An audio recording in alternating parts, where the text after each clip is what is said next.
저희는 지난 몇 주 동안에 예수 그리스도의 비유를 살펴보고 있습니다. 오늘 본문도 예수 그리스도께서 비유하신 두 가지 내용이 있는데요. 그 두 가지 내용이 하나님의 나라에 관한 것이에요. 이제 이 비유가 하나님의 나라가 어떠한 것인가를 저에게 알려주고 있는 아주 중요한 키를 갖고 있죠. 여러분, 하나님의 나라를 어떤 것이라고 생각하셨습니까? 여러분, 하나님의 나라를 보셨나요?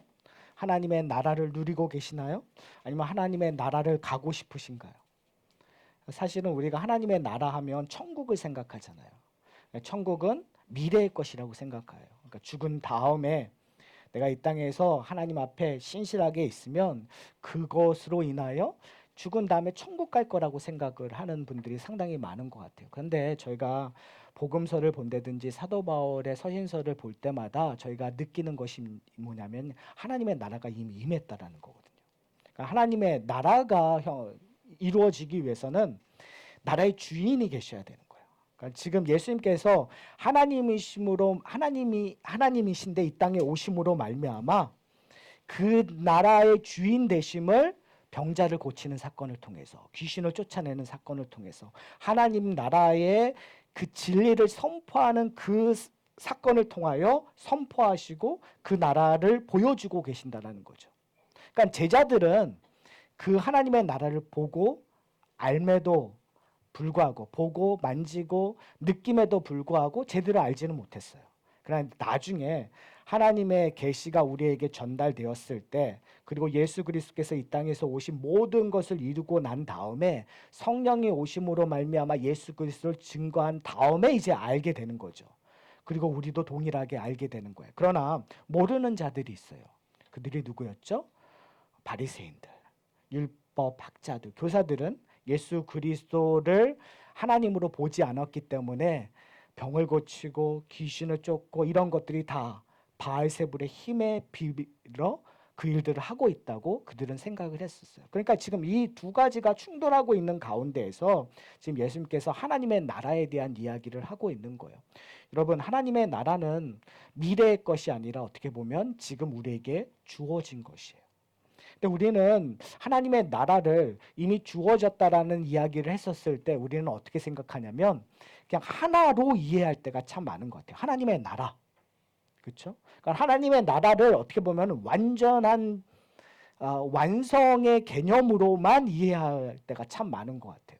그런데 오늘 비유는 그런 면으로 부각시키지 않아요. 분명히 그러니까 이제 이 비유를 우리가 얘기했었을 때 A는 B라고 예수님께서 얘기하시는 거잖아요. 근데 A가 B라고 했을 때 그 B의 모든 부분을 설명하고 있는 것이 아니에요. 그러니까 지금 A가 B가 되려면 그 첫 번째 비유도 두 번째 비유도 차이점이 별로 없어야 돼요. 그러나 지금 의도적으로 A가 B라고 비유를 들어서 설명하실 때 어떠한 것에 대한 한 부분을 강조하고 싶은 거예요. 근데 지금 뭘 강조하고 싶으시냐면요. 첫 번째 비유가 뭐냐면 하나님의 나라는 사람이 씨를 땅에 뿌린과 같으니 라고 얘기하고 있어요. 지금 계속 마가복음 4장에 씨 뿌리는 자의 비유를 들었잖아요. 씨를 어디다 뿌린다고요? 돌짝에다 뿌리고 길가에도 뿌리고 가시덤불에도 뿌리고 그리고 옥토에도 뿌려요. 우리가 생각하는 하나님의 나라의 그 어떻게 보면은 그 원리를 생각했었을 때 항상 씨는 어디에 뿌려야 된다고요? 옥토에 뿌려야 되잖아요. 씨는 귀중한 거고 옥토에 뿌려야, 기름진 땅에 뿌려야 30배, 60배, 100배 열매를 맺을 거라고 생각을 해요. 그래서 우리는 항상 뭐가 되기를 원하죠? 우리의 마음을 옥토와 같이 변화. 왜요? 씨는 뭐라고 얘기하셨으니까? 하나님의 말씀이라고 얘기했으니까. 그러니까 우리가 변화해야 될 것은 우리의 마음을, 우리 돌밭 같은, 길 같은, 가시덤불 같은 우리의 마음을 옥토로 변해야 되는. 여러분의 마음이 어떠한 마음이시죠? 항상 옥토 같나요? 그러니까 이런 말씀을 들었을 때 우리가 적용할 수밖에 없는 이유는 우리가 말씀을 읽었을 때 우리의 마음에 찔림이 있기 때문에 그래요. 내가 돌 같고 내가 길가 같고 내가 가시덤불 같이 하나님의 말씀을 들었는데 그냥 그것을 알지 못했고 뭔가 지금 변하는 것처럼 변했는데 역시 똑같은 죄를 짓고 있는 내 모습을 보면서 한탄하기 때문에 우리가 이렇게 적용할 수밖에 없어요. 하나님, 우리의 마음을 옥토같이 변하게 해주십시오. 하나님이 그 뿌리신 그 씨를 하나도 헛되이 쓰지 않게끔 무조건 순종하게끔 하나님이 원하시는 대로 우리의 마음을 받게 해주십시오라고 우리가 하나님 앞에 간구할 수밖에 없어요. 그렇죠?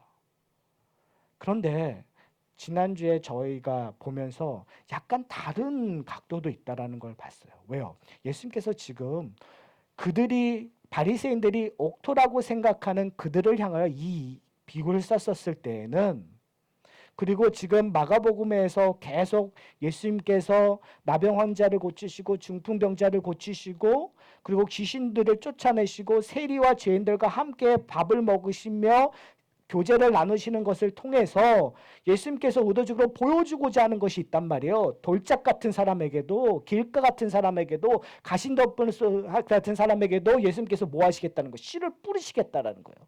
그리고 그 씨를 뿌리시면서 그치는 것이 아니라 그것을 통하여 열매를 맺기 원하신다는 거예요.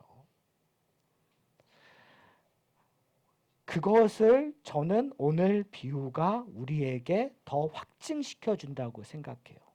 왜 그러냐면 한번 27절에 보세요. 이렇게 얘기해요. 그가 농부예요.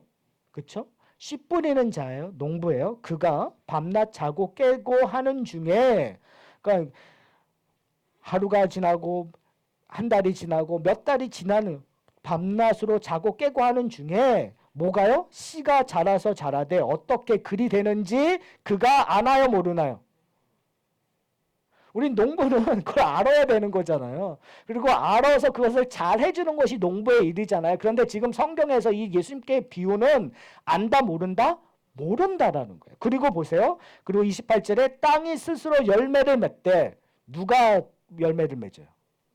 지금 누구에게 크레딧을 줘요? 농부에게 크레딧을 주는 건가요? 걸음을 주고 있다든지 가지를 치고 있던 그런 농부의 열심에 크레딧을 주는 건가요? 아니면 누구에게 크레딧을 주는 거예요? 땅에다 크레딧을 줘요. 그리고 뭐라고 얘기하면 처음에는 싹이요 다음에는 이삭이요 그 다음에는 이삭의 충실한 곡식이라 열매를 잊음에 곧 낫을 대나니 이는 추수할 때가 이르릅니다.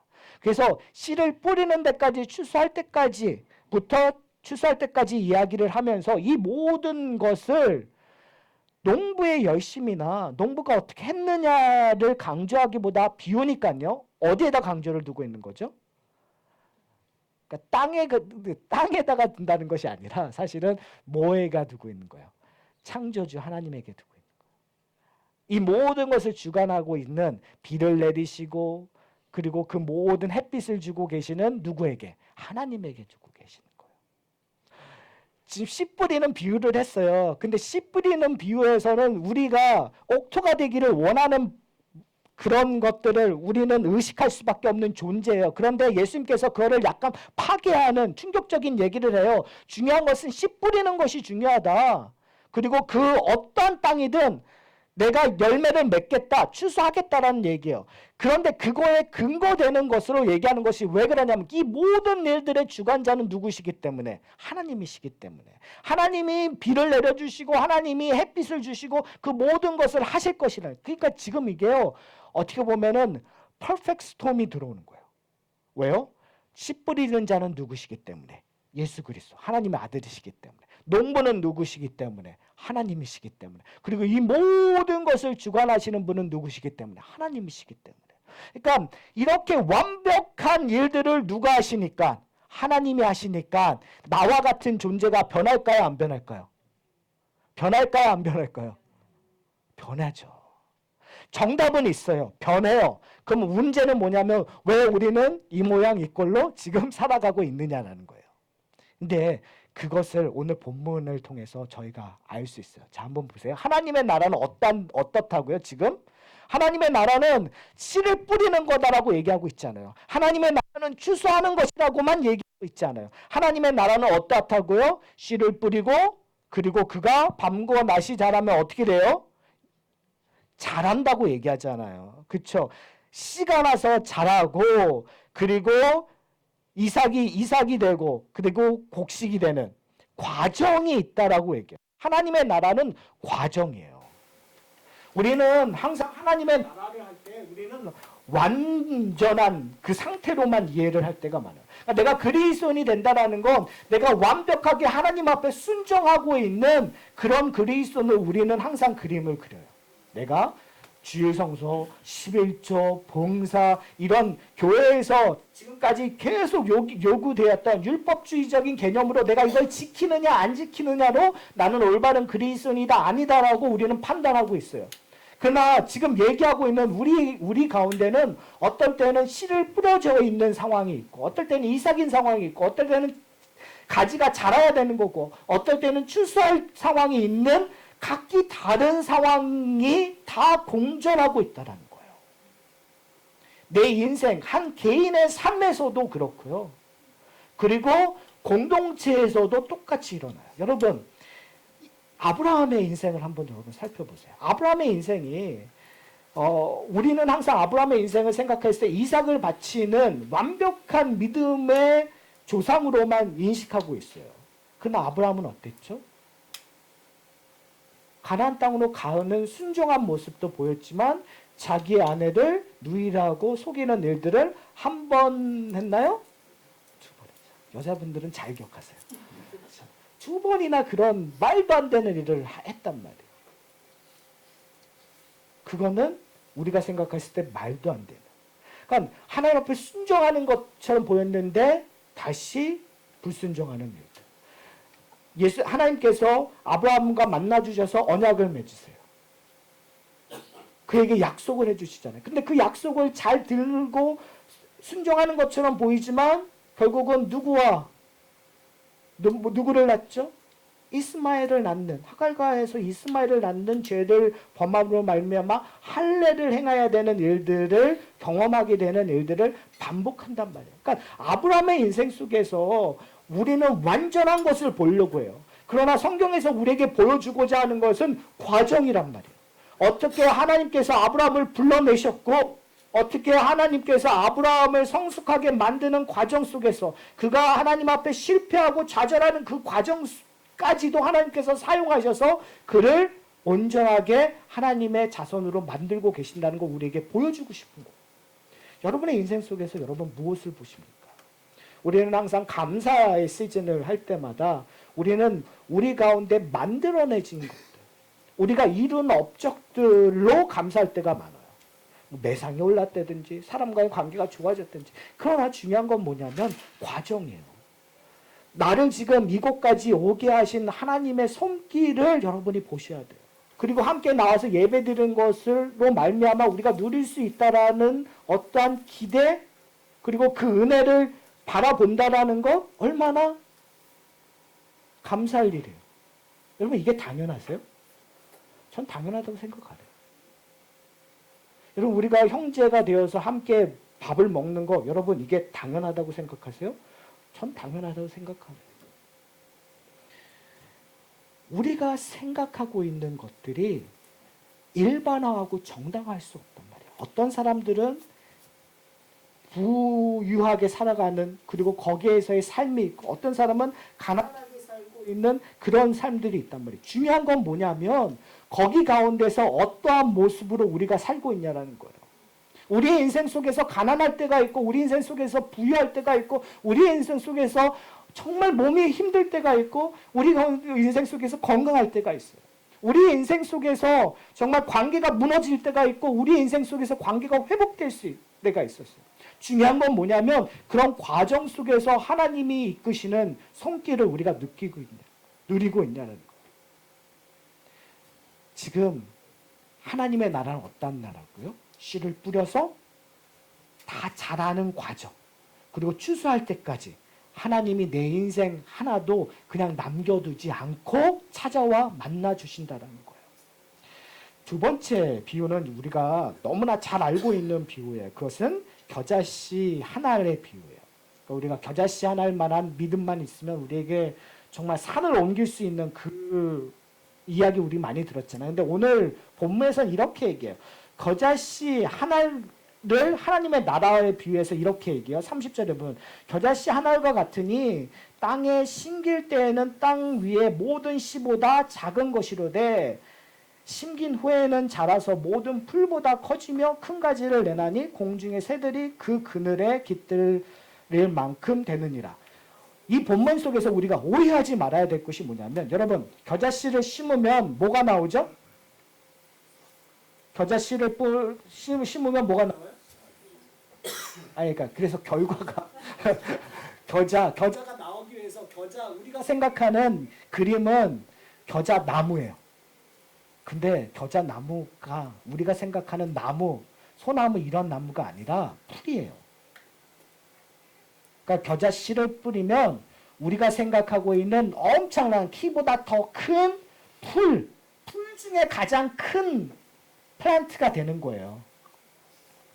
그러니까 우리가 겨자씨에서 나무 된다고 했을 땐 이 조그만 것이 정말 엄청나게 유용하는 그걸로 집도 짓고 뭐도 하는 그런 개념이 아니라, 그냥 여기서의 중요한 거는 겨자씨가 뭐로 변했다라는 것이 아니라 겨자씨가 뭘 하고 있느냐예요.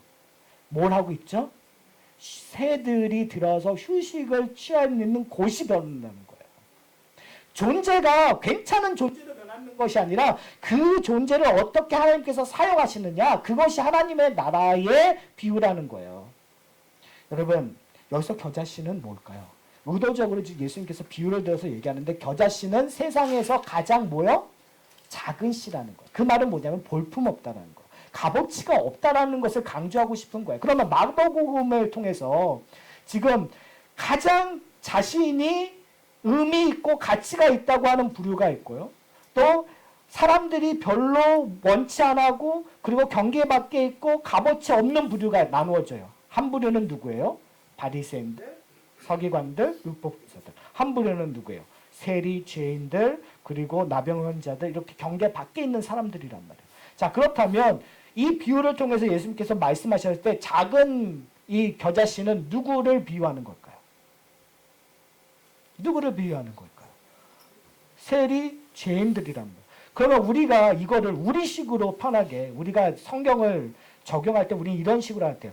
내가 세리 죄인 되는 건 좀 그렇지만 그래, 난 작은 자야. 그래, 작아서. 근데 내가 하나님의 나라는, 예수를 잘 믿으면 내가 누구처럼 되는 거예요? 바리새인들처럼 정말 권력 있고 명예롭고 하나님의 말씀을 더 잘 알고 섬기는 경건한 자가 되는 것처럼 우리는 이해할 수 있어요. 그러나 지금 이 비유는 그 비유가 아니라 작은 자, 누구예요? 세리나 죄인들이, 그리고 병든 자들이 어떻게 된다라는 거예요? 자라서 하나님의 사람들의 안식처가 될 수 있다는 거예요.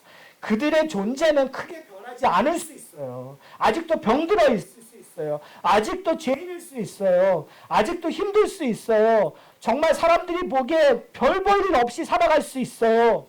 집 한 채 없이 굶주리면서 살아갈 수 있어요. 그러나 하나님의 나라에서는 어떤 존재가 될 수 있다고요? 다른 사람들이 쉼터가 될 수 있다는 거. 제가 요즘에 꽂힌 그 영상이 있는데요. 집 짓는 프로그램이에요. EBS에서 나오는 집 짓는. 근데 그 집 짓는 것이 거의 이게 전원주택 가가지고 조그만 학고방 같은 집을 짓는 거예요. 근데 거기 나오는 사람들의 대부분들은 자기가 있었던 삶을 줄이는 거예요. 자기 인생도 줄이고요. 자기가 갖고 있는 물건도 줄이고요. 왜요? 집이 작으니까요. 그리고 뭘 누리냐면 자연을 누리는 거예요. 방은 적은데요. 정원은 만평이에요. 그리고 그 안에 시너리는 무슨 예술 작품처럼 너무 아름다운 자연 풍경들이 나와요. 여러분, 우리의 인생을 우리는 내가 가진 것으로 판단할 때가 있어요. 야, 저 사람의 인생은 틀려졌구나. 변했구나. 그리고 그 사람을 통해서 다른 사람들도 그곳에 가서 쉼을 누릴 수 있게끔 만들더라고요.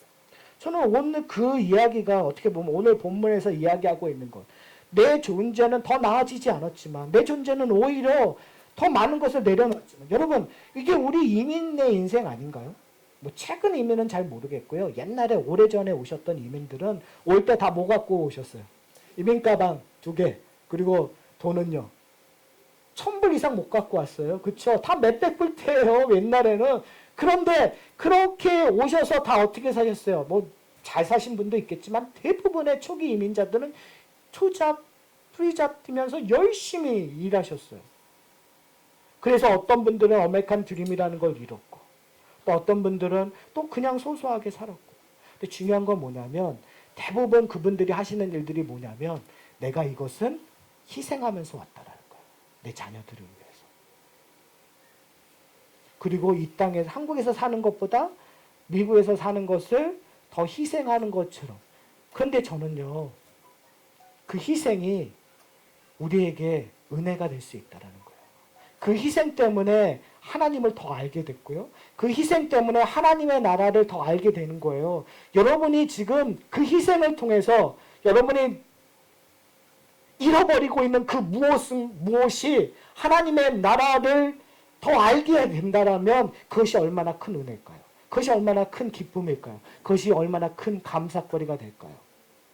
여러분, 나눈다라는 건 내가 뭔가를 더 많이 가지고 있어서 큰 집을 가져서 나눌 수 있는 것들이 아니에요. 나눈다라는 건 내 작은 것을 나눌 수 있는 거예요. 그냥 커피 한 잔. 마음이 편하고 기쁜 사람하고 커피 한 잔 마시고 그냥 캔디 하나 먹고 그냥 라면 같이 끓여 먹으면 어떨까요? 마음이 편해요. 대접이냐 이런 부분이 아니라 그냥 나와 함께 형제요 교제하고 있다는 걸 누리게 되는 거잖아요. 여러분, 성도들의 교제는 바로 그런 거예요. 내가 뭔가 준비되어서 뭘 나눠주는 거, 내가 뭔가 더 아니요, 그냥 갖고 있는 거 함께 누리는 거예요. 젓가락 하나 놓는 거고요, 찻잔 하나 놓는 거예요. 그렇게 생각하면 오늘 본문의 이야기가 너무나 맞지 않을까요? 새는요, 비만 피하면 돼요. 아무리 좋은 나무라도 금으로 만든 거라도 비를 피할 수 없다면, 바람을 피할 수 없다면 새는 그곳에 하지 않아요. 여러분, 여러분의 하나님의 나라는 어떠한 하나님의 나라입니까? 여러분의 하나님 나라는 도대체 무엇을 바라보고 있습니까? 우리는 가끔 근사한 곳, 멋있는 곳에 집을 짓고 멋있는 사람들을 초대하고 맛있고 정말 비싼 음식을 대접해서 그곳이 하나님의 나라가 되기를 원할 때가 참 많은 것 같아요. 근데 과연 그곳이 하나님의 나라일까요? 그럴 수도 있겠죠. 그런데 오늘 마가복음 4장에서 마가복음에서 우리에게 보여주는 하나님의 나라는 그런 곳이 아닌 것 같아요. 비가 새도, 그리고 그릇이 깨지고 나눌 음식은 별것 없어도 그곳은 예수 그리스도가 함께 하시기 때문에 기쁨이 나. 예수 그리스도 때문에 모든 것을 나눌 수 있는, 내 허물을 내어놓을 수 있는 것. 바로 그것이 하나님의 나라겠죠. 자, 그런데요, 사랑하는 성도 여러분, 그 하나님의 나라는 만들어져 가는 거예요. 그 하나님의 나라는 네가 정말 착하고 잘 됐으니까 내가 그냥 내려줄게. 하산학교에는 이제부터 리셋, 지금서부터 하나님의 나라가 온전히 이루어지는 곳이야 라고 주어지는 그냥 그곳이 아니라요, 완제품을 주는 곳이 아니라요, 만들어져 가는 거죠. 내 것들을 내어놓고 아니면 내 마음을 열어놓는 과정들이 필요한 거예요. 여러분, 과정이라는 거는요, 한 번에 되지 않아요. 우리는 항상 설교 듣고 내 인생이 한 번에 설교하는 사람도 안 바뀌어져요. 한 번에 죽었다 해도 안 바뀌어져요. 한 발짝을 한 발짝을 조금씩 바꿔가는 거예요. 서로에게. 말씀을 전하는 자도 그렇고 말씀을 듣는 자도 그렇고 말씀을 나누는 자도 함께 조금씩 바꿔져 가는 거예요. 심지어 어떻게까지요? 일보 후퇴하면서까지. 근데 그것을 다 보니까 누가 했다라고요? 하나님이 하셨다. 하나님이 뭐를 주시고 하나님이 끌어주시고 하나님이 인도해 주셨기 때문에 거기까지 간다는 거고. 그러니까 우리는 뭐 해야 되는 거예요? 우리는 그것을 누리면 돼요. 즐기면 돼요. 제발. 아니 우리가 지금 몇 년이 됐는데 아직까지도 이 밥 먹어야 됩니까? 라고 불평하는 것이 아니라, 그렇죠? 그러니까 우리는 그런 본성이 있는 것 같아요. 우리가 지금 몇 년이 있는데, 우리가 몇 년이 왔는데, 우리가 뭐 했는데, 여러분 피를 나는 가족들은요 10년, 20년을 같이 지냈어도요 몰라요. 저희 아들과 딸 녀석을 보면요 얘네들은 가족인지 아닌지 모르겠어요. 지 친구들이 더 친해요. 제가 말씀드리고자 하는 건 뭐냐면, 우리의 현실은 여러분 그럴 수 있다는 거예요. 우리 가운데 7년을 알고, 우리 가운데 5년을 알고 2년을 가도 왜 우리 이래?